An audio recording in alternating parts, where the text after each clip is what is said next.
जो 10 किलो का चावल उससे वादा किया था वो AAY को दे दिया। BPL को कोई इस पर जिक्र नहीं है। और लगता है उमर साहब ने तो आज पहली बार कुछ अच्छा काम किया है लेडीज़ के लिए। 390 करोड़ का जो रकम रखा हुआ है, अब ये देखना है ये जो 390 करोड़ है इसमें से इन्होंने प्रमोशनल एंड पब्लिसिटी के लिए कितना रखा है। उसमें तो हमें खुशी है, लेकिन ये होना चाहिए, ये बात नहीं होनी चाहिए, ये तो होना चाहिए, यानी कि इम्प्लीमेंट होनी ही चाहिए। वज़ीर आला उमर अब्दुल्ला जिनके पास वज़ीर ख़जाना का भी कलमदान है ने आज माली साल 2025-26 का मीज़ानिया ऐवान में पेश किया और बजट पेश किए जाने के बाद मिला जुला तासुर इस बजट पे देखने को मिल रहा है। गौरतलब है कि ये budget Jammu Kashmir union territory का पहला बजट है जो 7 साल के वक्फे के बाद किसी मुकामी हुकूमत की जानिब से पेश किया गया है। इस बजट में मुख्तलिफ शोबों पर जोर दिया गया है और उमर अब्दुल्ला के मुताबिक ये आने वाले तरक्याती मनसूबों का एक रोड मैप है। हमने मुख्तलिफ लोगों से इस बजट के ताल्लुक से उनके तासुरात जानने की कोशिश की, तो आइए नाज़रीन देखते हैं कि लोगों का क्या कहना था। मुझे लगता है उमर साहब ने तो आज पहली बार कुछ अच्छा काम किया है लेडीज़ के लिए। तो कितना बेनिफिट मिलेगा? ये तो बेनिफिट बहुत ही मिलेगा ना, क्योंकि किसी को किराया नहीं होता है या कोई चीज़ होता है, इंसान को सफ़र करने में अजाब होता है। तो मुझे लगता है कि उमर अब्दुल्ला का बहुत ही अच्छा डिसीजन है। ये तो हर एक के लिए, हर एक गर्ल्स के लिए फ़ायदा है।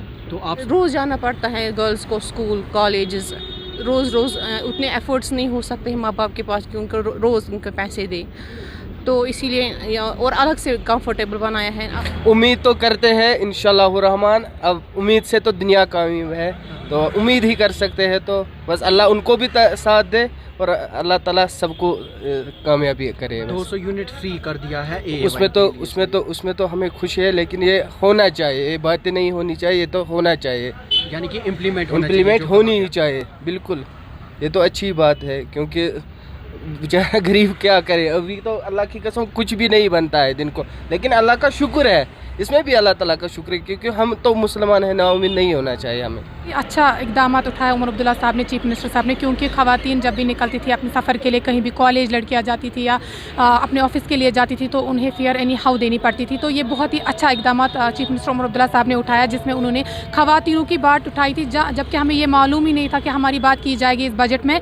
ये बात उठाई और ये इस बजट में पास किया गया कि वुमेन्स जब ई बस में जाएगी तो उन्हें विदाउट फेयर जा सकती है। तो बहुत ही अच्छे इकदाम उठाए इस चीफ मिनिस्टर उमर अब्दुल्ला साहब ने इस बारे में। बहुत सारा फ़ायदा मिलेगा, क्योंकि जब वुमेन्स घर से निकलती तो एनी हाउ उनको पहले फेयर मांगना पड़ता था। लड़कियां घर से निकलती तो अपने पेरेंट्स को फेयर मांगना पड़ता था। विदाउट फेयर चार्ज वो अपने कॉलेज जा सकती है या अपने ऑफिस जा सकती है या जहाँ भी उनको सफ़र करना पड़ेगा, तो बहुत ही आसानी इससे मिलेगी उनको। पता चला है गाड़ी में औरतों के लिए फ्री है, वो अच्छी सीखी। वो पहले से दिल्ली में या कश्मीर में पहली बार हुआ है।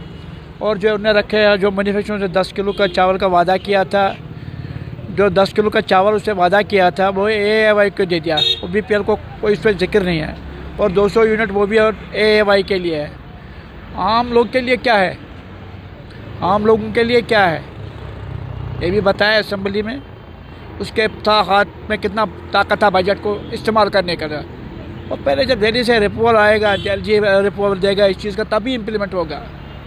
ये हमने बहुत ख्वाब अभी तक देखे हैं, अब और एक ख्वाब देखना स्टार्ट हो गया। सुना कि 390 करोड़ का जो रकम रखा हुआ है, अब ये देखना है ये जो 390 करोड़ है इसमें से इन्होंने प्रमोशनल एंड पब्लिसिटी के लिए कितना रखा है, जो कि हमारी एक टूरिज़्म को प्रमोट करने के लिए सबसे ज़्यादा ज़रूरी है। प्रमोशनल बजट वो अच्छा होना, खासा होना चाहिए, तब जाके हम नेशनल और इंटरनेशनल लेवल पे इसको ज़्यादा से ज़्यादा प्रमोट करेंगे। दूसरा, जब हमने प्री बजट मीटिंग की थी चीफ मिनिस्टर से, हमने ये इसके अलावा हमने ये भी बोला था कि इको टूरिज़्म डेवलपमेंट करना बहुत ही ज़रूरी है। इकोलॉजी बचाना है, उसके लिए फंड्स आपको क्रिएट करने हैं, डेस्टिनेशंस के प्रमोशन, डेस्टिनेशंस के अलग अलग डेस्टिनेशंस पे। और सबसे ज़्यादा ज़रूरी हमने बोला कि जो भी मेन डेस्टिनेशन पे जैसे गुलमर्ग, पहलगाम, सोनमर्ग है, वेस्ट मैनेजमेंट निकलता है, वो सारा डिपेंडेंट हम म्यूनिसिपलिटीज़ पे न डालें। टूरिज़्म में अलग से उसके लिए एक फ़ंड क्रिएट किया जाए जो उस पैसे को यूटिलाइज़ हो जाए बजट में से, और जो मैनेज कर सके इन डेस्टिनेशंस को अपने लेवल लेवल पे, न कि हम सिर्फ म्यूनिसिपल कमिटीज़ पे वो छोड़ दें। AAY के लिए 200 यूनिट फ्री बिजली रखी गई है। अब अगर पहले तो मुझे लगता है जो इनका मैनिफेस्टो था उसमें तो पूरे JNK के लिए, तब वो कोई कभी इन्होंने ये नहीं बोला था ये AAY के लिए। बहरहाल ठीक है, जो गुजारे वाले लोग हैं उनको ज़रूरत भी नहीं है, पसमानदा लोगों को ही मिलता है, वो ज़्यादा ज़रूरी है, वो बहुत अच्छा चीज़ है। अगर मिल जाता है वो बहुत ज़रूरी है। ख़वातीन के लिए फ्री फेयर। अब मैं तो कहता हूँ ख़वातीन के साथ साथ स्टूडेंट्स को भी देना चाहिए था, दोनों को, क्योंकि स्टूडेंट भी कमाता नहीं है कुछ, वो भी ज़्यादातर आजकल के बच्चे ज़्यादा मतलब कतराते हैं कि ज़्यादा प्रेशर हम पेरेंट्स पे डाल दें खर्चे के लिए, तो उनके लिए भी अगर फ्री रखा होता वो भी ज़्यादा अच्छा होता है। बहरहाल फिर भी अच्छा है, ठीक है, अगर ख़वातीन को फ्री दिया है वो भी बहुत अच्छा है। तो नाज़रीन, आपने देखा कि उमर अब्दुल्ला की जानिब से पेश किए गए इस बजट पर मिला जुला तासुर देखने को मिला। दैनिक सवेरा के लिए श्रीनगर से कैमरामैन यासर खान के साथ में ज़ुबैर कुरैशी।